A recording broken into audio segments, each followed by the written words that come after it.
welcome to the Artist Behind the Music Nashville series. Today, joining on the show, we have Justine Blazer joining us all the way from Nashville. Welcome to the show today. Hey, thank you so much for having me, Crystal. Happy Yeah, New I'm stoked to have you and to chat with you. You've got your foot in so many different doors of the music industry, and you've got such a cool, inspiring story that's gotten you to where you are today. So I'm excited to dive into hearing more about that. So let's go back and kind of chit chat about what got you started in music, what inspired you, kind of what opened the door for your career to start. Yeah, absolutely. So I grew up in a very music orientated family. My mother owned a dance studio and she was a professional model for many years. And my dad was actually a mechanical engineer at Ford Motor Company. So I kind of have this like engineering kind of logical, side. And then I have a mom who was super creative. And I always just was really attracted to the industry in general. I just didn't know really my space in the industry.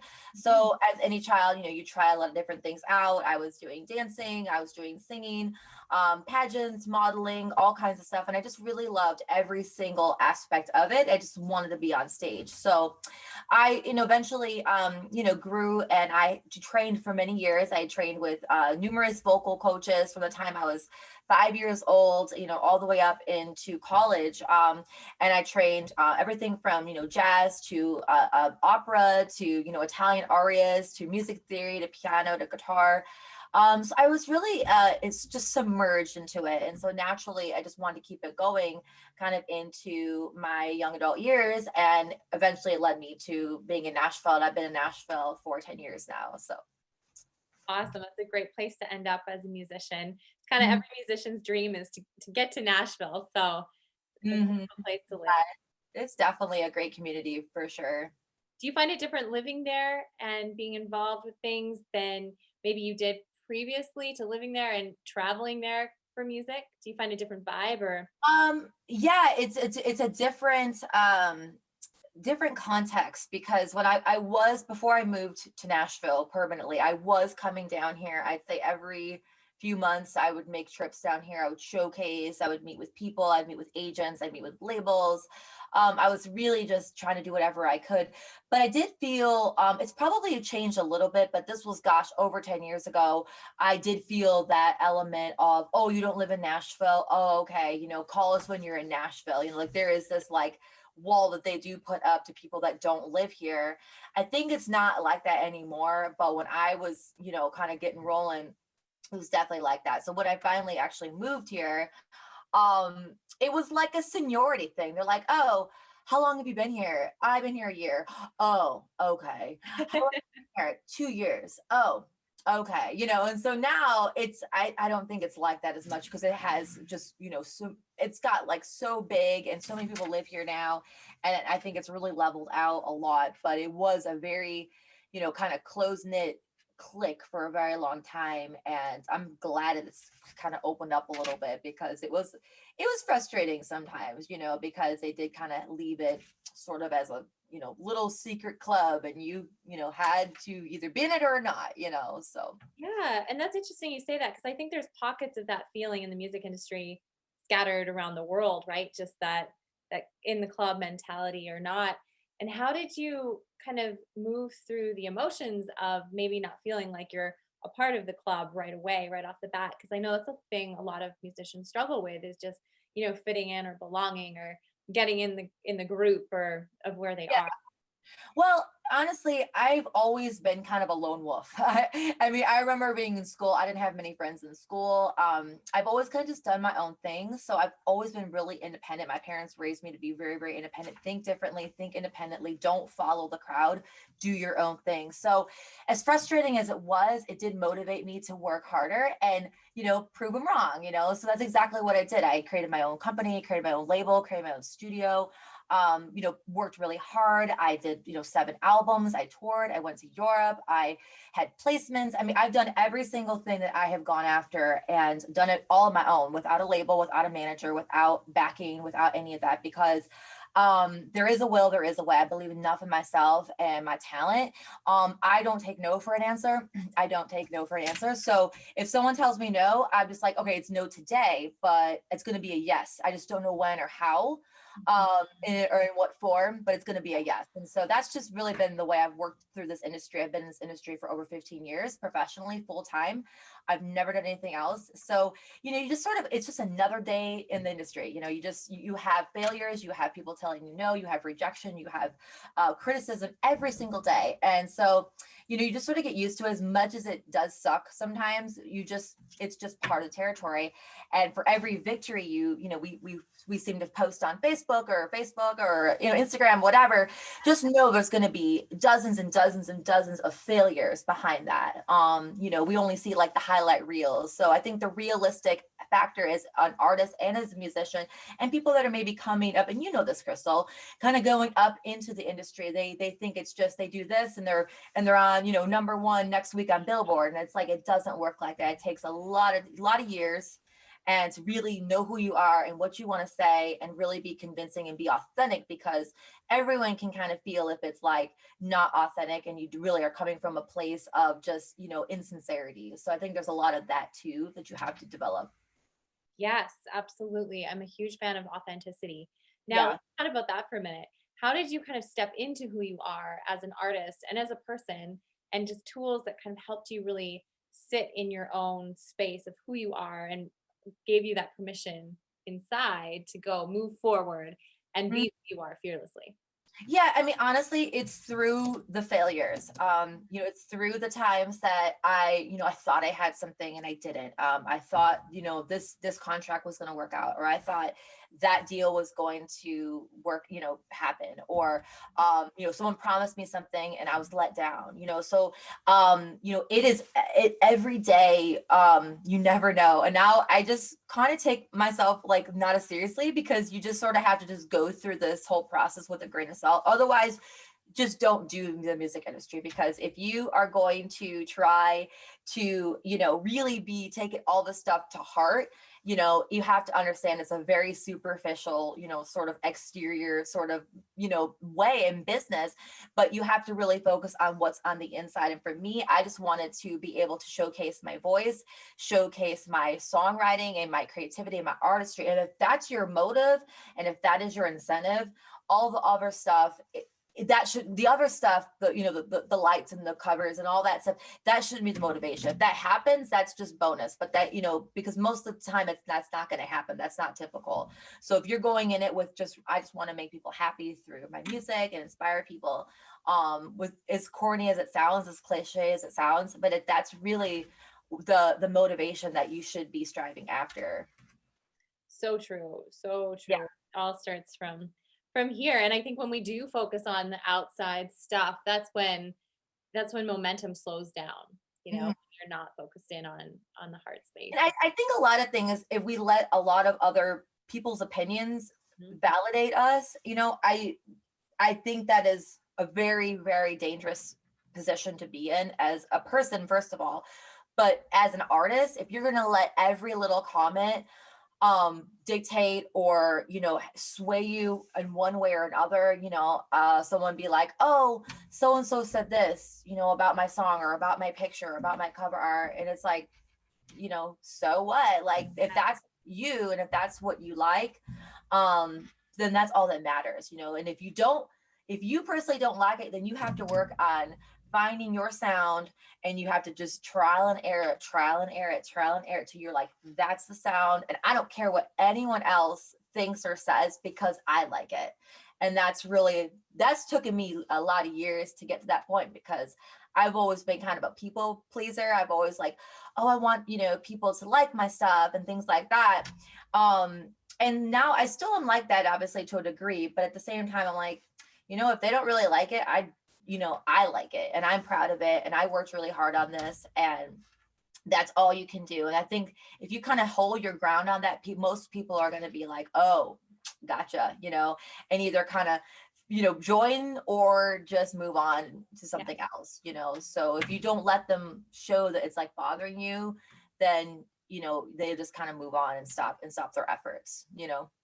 Yeah, and well said. There's something amazing about when you really tune in and find your own sound and have that feeling where you're like, I don't care what anybody thinks because this is me. This is my sound. And I found it. I clicked into it. And that feeling really only comes with trial and error, I think, and just putting stuff out and testing the waters. And that's how we discover who we are, right? Just Yeah. continuing that process of going. Well, and I think if everything is sort of cherry picked and, rainbows and sunshine, what do you have to write about? I mean, life is tough, and people, yeah, happy songs are great, but, people want to, get into motion. I think, we've written before, you understand that, it's really about you make someone laugh, dance, or cry. That's always my objective when I write any song. So if you don't really have like life experiences, then what do you have to really sing about? You really like, I don't know what you sing about. Maybe there's something, I'm not sure, but like, I only sing about stuff that I've personally experienced. And most of the stuff comes from a spot that wasn't the most pleasant time. Maybe it was a time in my life that it wasn't the most fun. And in the current moment of that, it did suck. It did feel very alone and dark. But I think if you just kind of work through that and channel those emotions into a song, it becomes a much more productive process than putting it to waste. So we have the ability to write songs and perform these songs. So don't let that go to waste. Every opportunity, good or bad, is an opportunity for something, bigger than, greater than, like a song or a movement or a message, some things like that matter. Yeah, for sure. Let's chat a little bit about writing for film and TV. So you do some of that, and I'm just curious, how do you feel when you're writing a song for a specific film or television or commercial setting as opposed to a song kind of more from your heart space and a personal story that you're sharing? Do you find there's a difference there, or do you find it's kind of just an expressing an emotion of what you're witnessing? Yeah, most of the stuff that I do, it's usually current work. So I don't really have a lot of stuff that I'm like, oh, I need to get this from scratch. I have a few, Yeah. but it's usually based on some sort of cue sheet where I'll get that from a publisher or the network or something to that matter. And then I just kind of get into that space. I really don't put a whole lot of like thought into it other than like, okay, I just gotta, it's very objective. Like I gotta, get this to sound like this, and they want, they give me a reference or they make it like a lyric in there that they want to incorporate. So I just treat it like a task. I just got to, go through this task and make sure that that's being fulfilled. But yeah, I mean, sometimes it's very vague stuff. And so you just have to kind of try. And most of the time it's like, throwing a dart, in the dark in the middle of the night and hoping you're going to, hit bullseye. You just don't know. So I think if you just express yourself the best way possible without really this like pressure of like, oh my gosh, I have to get this placement, you're going to go through it with a better experience versus like trying to just, nail what they want. Because if that's, once again, if that's your goal, then that's really not a productive way to go about it. Once again, make the music first, and then the opportunities, if they do arise, can kind of frame that opportunity and frame that song. But it shouldn't be the motive, in my opinion. Yeah, it's interesting, and that kind of brings us full circle to that feeling about doing music for you and not for the external sources, but for the internal feeling, right? And the Yeah, same kind of absolutely. theory applied to writing for sync placements as well. Mhm. That's great. I want to chat about the American Supergroup back in 2016. I want to hear a little bit about what that was like and just your story around that.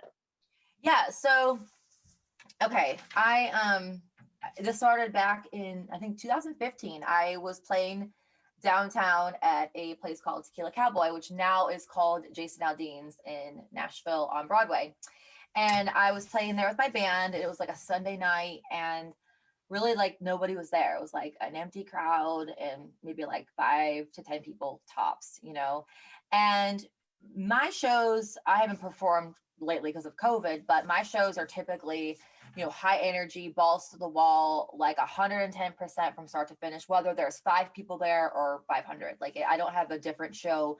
And you see that sometimes like a lot of artists may just kind of like, slack off because no one's really there, but you never know who's in the audience. And I can't express that enough. So this guy was sitting in the corner, like by himself. It was like this older guy. And he was just like staring at me. And it was just like weird. I was like, okay, why is this guy he's just like, watching me like, and then I was like, okay, creepy, but I just kept doing my thing. So after the show, he came up to me and he introduced himself and he's like, I'm a scout for this TV show. And I'm thinking, yeah, right. Like, okay, and so I was like, cool, so I sent him some stuff and I didn't hear from the guy for like ever, like the longest time. And I was like, yeah, sure. Like the guy is not a scout, And then out of the clear blue sky, like I'd say a year later, like they had called me up out of the blue and they're like, hey, remember us? And I'm like, vaguely. And they're like, yeah, we're holding auditions tomorrow. We want you to be there. And I was like, oh man. So I had to like throw my stuff together and like just, go on down. And I was at Crazy Town in Nashville. And they had like the executive producers, they had like Anastasia Brown, they had like all the different people involved in the show. It was cool. Like it was like a panel, and they had all the cameras set up, and I sang Bobby McGee, and then I sang one other song, but I don't remember. But they loved it, and they called me like that night, and they were like, "We want you to come back the next day for our like next round or whatever." So I was like, all right, cool. So then I show up to SIR and, super secretive. I had to sign like an NDA and all this stuff. And then it was really intimidating because they didn't tell us anything. They were just like, it's a show and it's gonna be on MTV and pop. And what we're trying to do is create a band and that's pretty much the extent of it. So it was intimidating because we had like a whole legal counsel. We had like lawyers and we had all these people there, and they were like, you need to sign this contract. And it was like this thick. And they were like, if you sign this, then you will be on the show. If you don't sign it, then we can't have you on the show. So of course I signed it. And then I was on like one episode, but they filmed all of this stuff in like one day. So what looks like, multiple days, it wasn't. It was like just a few days. And so then I had gone to like the next round, and then they like, kicked me off the show or whatever. And it sucked because I was only on like one episode. I was on 3 episodes, but I only got paid for 2. And also I was trying to dispute that and like trying to get, but I got the money because they did pay you per episode, which was kind of nice. Mm-hmm. And basically I just like sang my song and did like a little spit. They did feature my reel on the show, which was kind of cool. And it was with Jennifer Nettles and Elle King and Aloe Black. And then I forget, there were a couple others. And so I didn't watch the rest of it, obviously, because I'm off the show now. So I didn't really watch any more of it, but I guess they finished it and I guess they announced a winner. I don't really know beyond that, but my experience was very short and sweet, but I did take, a little bit from it. And what I learned was, it's very, it's very controlled. Like a lot of these reality shows, it's not like what you think it is. It's like very, it's not scripted, but it's like they have an agenda. They have a narrative that they need to fit.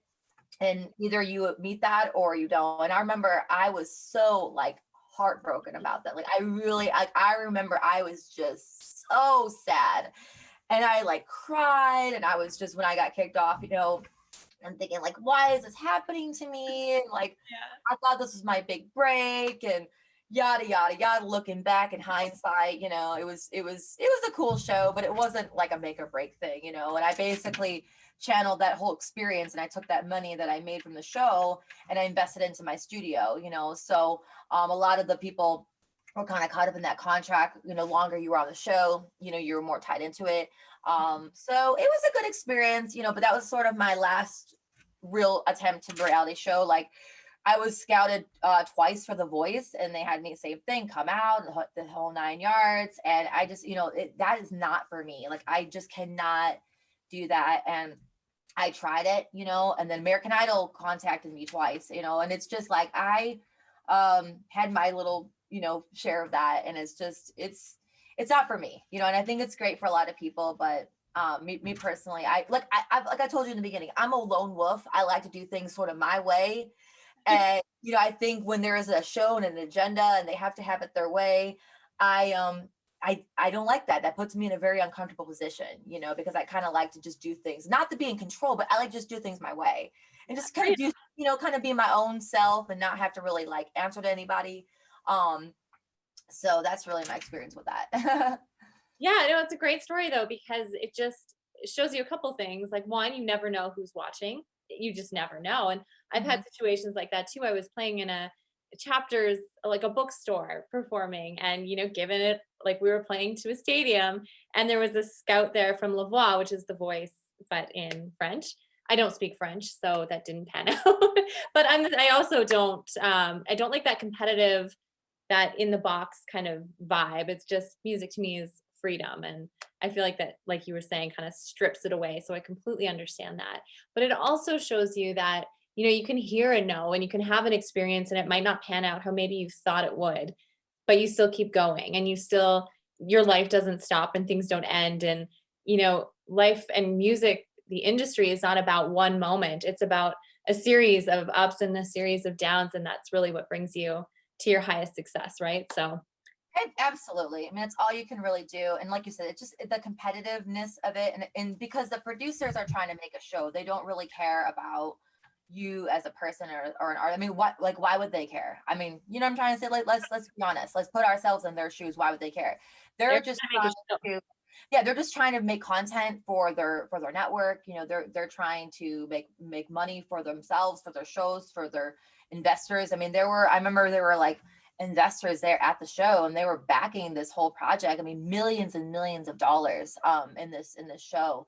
And it was like you kind of saw things like from a different perspective, and it's like it's not about us at all. We're just like props. We're just basically like insert tall blonde girl here. That's what they wanted, right? And then they need like maybe a dude, with like long hair. Okay, cool. And then they need like, someone else over here. All right, cool. We got that casted. It's like, it's just what their agenda is, so it's not personal at all. And that's the thing that like, we kind of get that sometimes. And now that it's all sort of past and done, Yeah. I can totally say that. But when you're living it, you're like, It's a different feeling. so personal, so yeah, I know, but Yeah, no, it's great though. I think it's just inspiring for people to hear stories like that, to know that it's not one way. There's just so many different ways to. and just keep trying. I mean, you're gonna see things fail, and you're gonna see things just trying again and again and again, and like it can get discouraging, but at the same time, I mean, it just comes with like any business, I mean, any business, you read up the backstories of like Amazon or Google or Apple or any of those, and they started off small, and they had to, do it over and over and over again. They finally get things going. Look at Mark Cuban's story. I mean, the examples just keep going and going and going. Tyler Perry, I mean, he's a great example. I mean, he's an African American guy, and he went to all the different networks trying to pitch his show, and no, no, no, no, no. So he's like, screw y'all, I'm doing my own thing. And he created his own entertainment company, and he did his own way, got his own backing, and now he's, a billionaire, so it's just like, you just have to keep going as hard as it can be. But sometimes what you think is the best for you is just a learning lesson and into something that's going to be bigger and better for you down the road. Yeah, That's what I just got goosebumps. That's well said. Yeah. That's Yeah. well said. Do you have a favorite aspect of working in the music industry? Production, songwriting, performing, recording? I don't really. I love it all. There's some days I like something more than others, and there's things I dislike more than others. It can all get a little challenging at times. It can all get, super exciting at times. So, but yeah, I mean, it's just really like whatever the day sort of brings me, because every day is sort of different. Everyone's in different stages of their projects. I work with a handful of clients, and so some are in just this kind of development stage, some are in more of a we're putting the final touches on their mixes, some are actually out there promoting it, so I'm working with them on their stage performance, and then they're getting ready for the next song, so it's just this kind of like rotation of kind of workflow, and everybody's kind of at a different spot. So yeah, I really don't have a favorite. I mean, I love singing, but I really love the producing. I really love like when I'm in the room with the musicians, and we're at like a tracking room here in Nashville or something like that, and I just see the song go within minutes, right? Like a little vocal acoustic into like this elaborate, amazing thing, and it's like it's been 10 minutes, because you get these musicians, like guys that have played for Sam Hunt and Taylor Swift and Dave Cobb and like all these amazing musicians. They're like one take perfect, and you're like, what is happening? Like, what is real, what is life anymore? So, that's probably the most exciting part.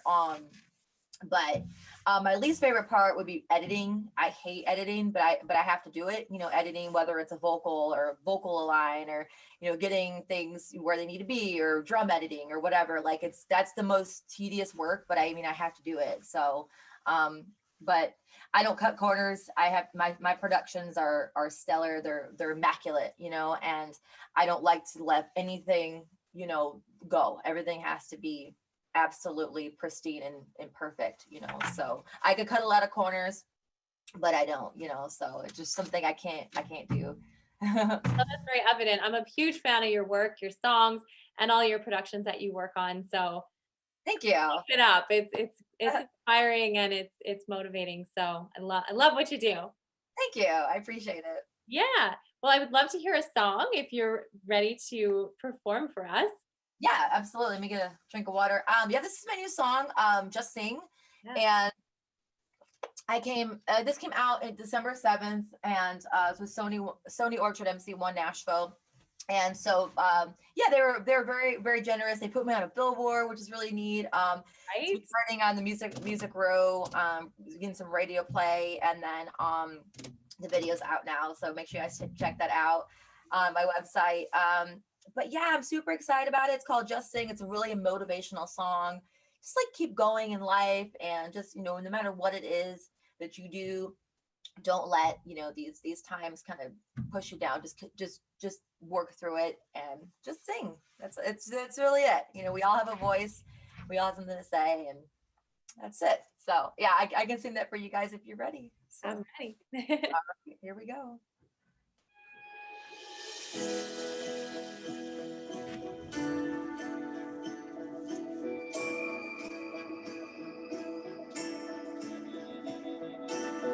I'm growing tired, I'm feeling weak. This world is hard and it's taking a toll on me. But I got a voice and I know how to use it. In these dark times, I feel like I lose it. Gonna raise my voice, gonna sing about love, gonna share my gifts that was sent from up above. Gonna make you feel when you've done the pain. Gonna knock these walls, gonna break these chains. Raise it a little bit louder, the notes feel my power with every lyric that is sung. Helps me keep holding on. Express from the top of my lungs, and words roll from my lips and my tongue, and healing hearts and souls. Don't forget to use your voice and just sing.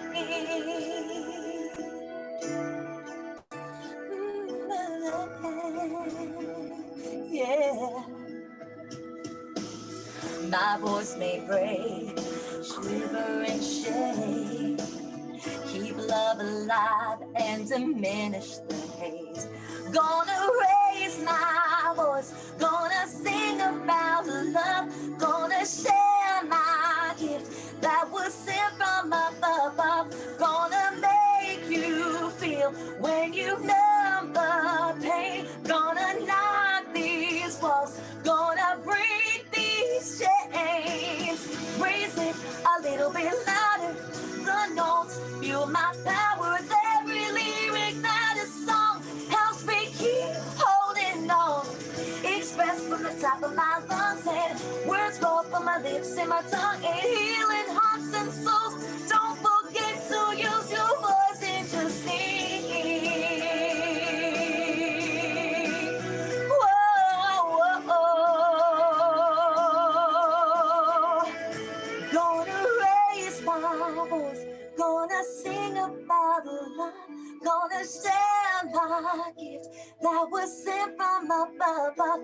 Gonna make you feel when you've known the pain. Gonna knock these walls, gonna break these chains. Raise it a little bit louder, the notes feel my power with every lyric that is sung.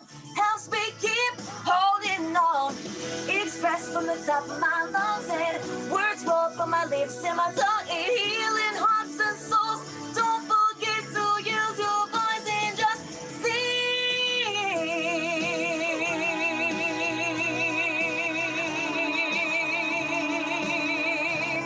Oh, and just sing.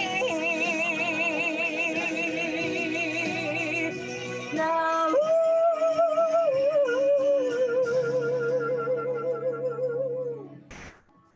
Woo! So good. You've got such a beautiful voice and so much power behind it. Good control. So many beautiful things I love about your vocals. Thank you so much. Yeah. And you know what? That song really just sums up our conversation today, just about using your voice for you and just being true to who you are and going out there and following your dreams for you and not for anybody else. It's a beautiful track. And Thank you. Thank you so much. Yeah, it's just, I love singing that one. It's inspiring. I love the lyrics, and just makes you feel good, and we hope for a more hopeful 2021, and hopefully the song can kind of, make people feel that too. So, yeah. absolutely. Well, I feel it right now, so it's working. Oh, good. Thank you. It's working. Well, it's been great having you on the show. I always love closing these episodes off with the question, if you had one message to share with the world, what would it be? Yeah, just be your true self, and speak up, use your voice. Don't be shy, don't hold back. And, life is short. It's true. So just live every day and have fun. That's awesome. Well said. Well, Justine, thank you so much for being on the show. It's been great chatting with you, and I look forward to seeing what 2021 brings for us all. Absolutely.